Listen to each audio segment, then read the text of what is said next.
Hey guys, it's Etchy Baby and welcome to my monthly favorites. It is Melanin March and Black History Month was a flop this year. It was the most crustiest, dustiest, messiest Black History Month I've ever seen. So we're going to continue it on for the whole year just because. The first few makeup items that I really love are these two blushes that I got. They are the Liqueur blush. Cream blushes. They come in this little brown thing and they're really good. I use them as my eyeshadow. I use it as blush.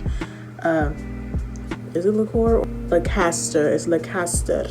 And this is what this one looks like. It's a very pinky neutral blush that I really like. It's really cute.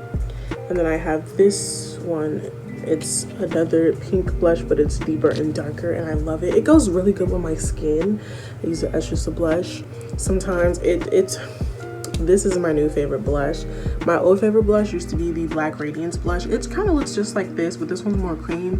I usually am not one that works with cream blushes, but this one has been good. It's easy to blend. It's lightweight, so I can just build it up to make more coverage, and it has a lot of pigment to it when it wants to have it. So these are my two fave blushes right now, and fave lipstick right now, and it's this Wet n Wild red lipstick that I use today. It's really smooth and creamy and it dries really nice, and I paired it with the Wet n Wild gel lip liner, and I also used it as my eyeliner today. Very nice, very good. And I did a brown lip liner as well. I like it. It's very smooth, not too buildable, not cracky, and that's what I really like in a lipstick. And my favorite eyelash glue is the Forever Grip Bond. It has a silicone tip to it, which I'm not used to. I'm used to the brushes, but I feel like a silicone tip, it won't get as messed up as like the just regular hairs on the eyelash brush, and I really like this so far. It keeps my lashes on. Like, I be falling asleep with my lashes. It keep my lashes intact, y'all. My other ones stayed on, but they be all crinkled up and they be popping off, but this keep my lashes intact. Okay.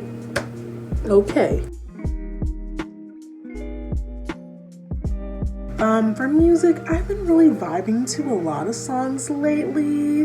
The first song that I've been having on replay nonstop is Getting You by the Marias, I think it's pronounced. It's a really good song, and I listen to the slowed plus reverb version because I like slowed down songs and make it feel really nice.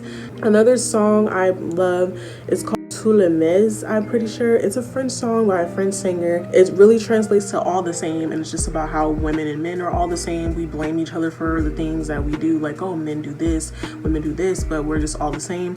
I also listen to that slowed and reverb because it's so good. Really nice, really good.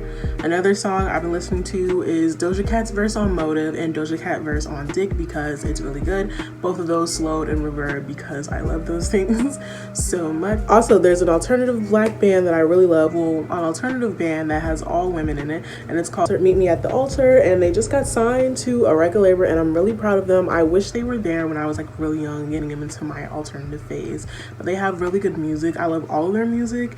The song that they just released was really good and I love it so much. So if you want to check them out, go check them out on Spotify, their Instagram, their TikTok, on YouTube. You'll love them to death, I promise you. They have bops. So I've only been watching a few anime. One anime that I really enjoy right now is Wonderegg Priority. It's a really good show and it tackles trauma in a unique way that other shows have not. And it's really a show that's hard to grasp if you're not paying attention. And when I usually watch it, I am high. But I think it's pretty good. The colors are cute. The ending is really nice. I like some of the characters and their trauma and how they deal with it and how it does address real life issues with people and things like, and dealing with young girls. It also deals with girls that are forced to look masked and things like that. So I think it's a really good show to watch, and we should wait for all the episodes to come out to then give the whole entire backstory, because just watching one episode is kind of hard to put together like the pieces. Watching more and more, you're like, okay, I understand more.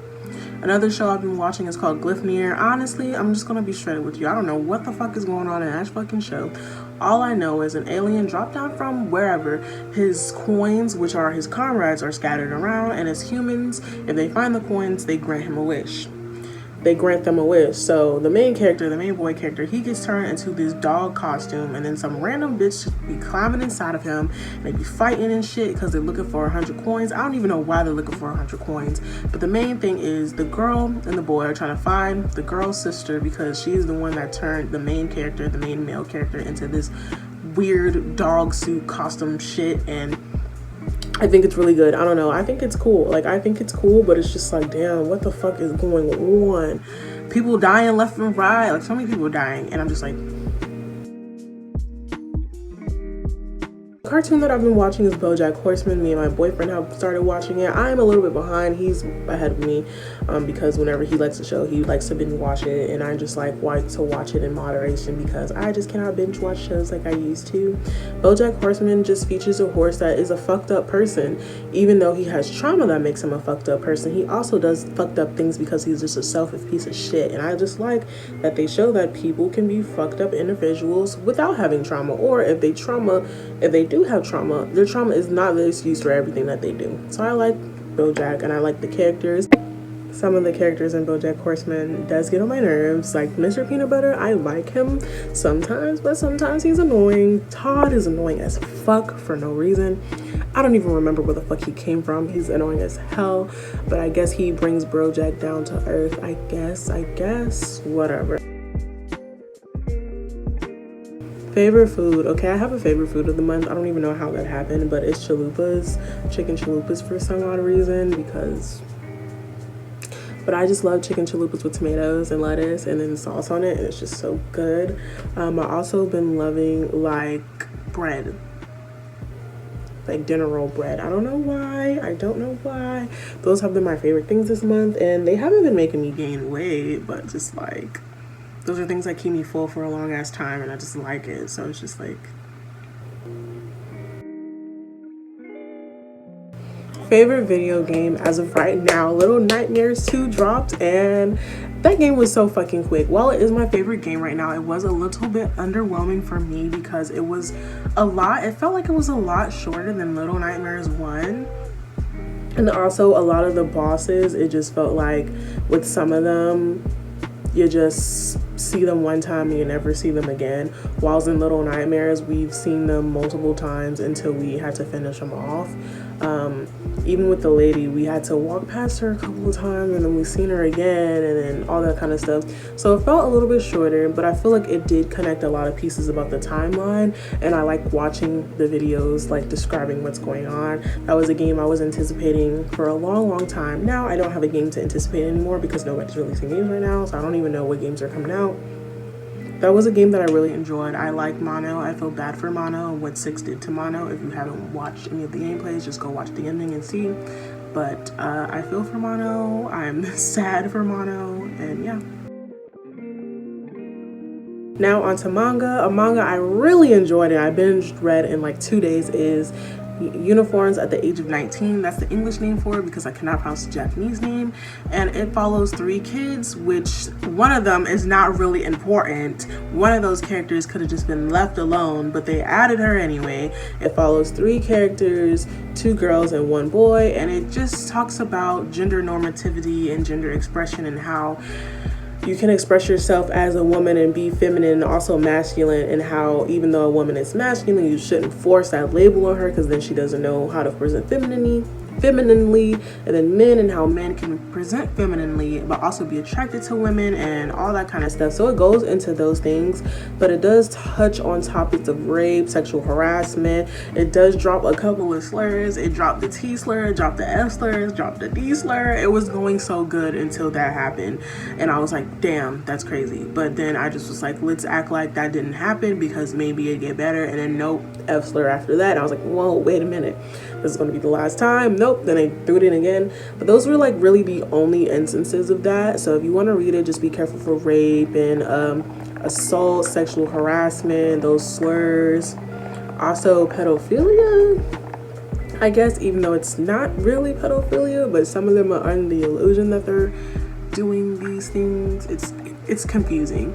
It's confusing, but I really feel like it's an interesting story on gender normativity and how people present themselves as male, woman, whatever you want, or anything else. So I just thought it was really interesting. The art style is really interesting. I'm about to collect that manga. They only have like, it's only like 100 chapters, which is an easy read, and the chapters are really long. Like, they're really long, so you get a lot. There's also a lot of sex scenes, so, because one moment they chilling, then the main girl's masturbating, and you're like, oh hey girl, what's up? Then you're chilling, and then the main dude, he blowing a girl back out, but he want to be dressed up in cute feminine clothes, and you're just like, okay. And I think it's perfectly fine to be a man and dress up as feminine clothes and want to blow a bitch back out. Like, come on now, who? But yeah, that's all I have for my favorites this month. It's late, so I'm about to go ahead and edit it and get back in my pajamas because I just got dressed for this video. I was gonna film more, but I don't have any more storage on my phone. And yeah, I hope you enjoyed this short little video. I have more videos coming whenever my storage comes back. I had a lot of videos filmed, but then the storage shit kind of blew my day. So yeah, it's whatever. Subscribe if you want to. Leave comments down what you want to see from me in the comment section below. I love you guys, and I'll see you in the next video.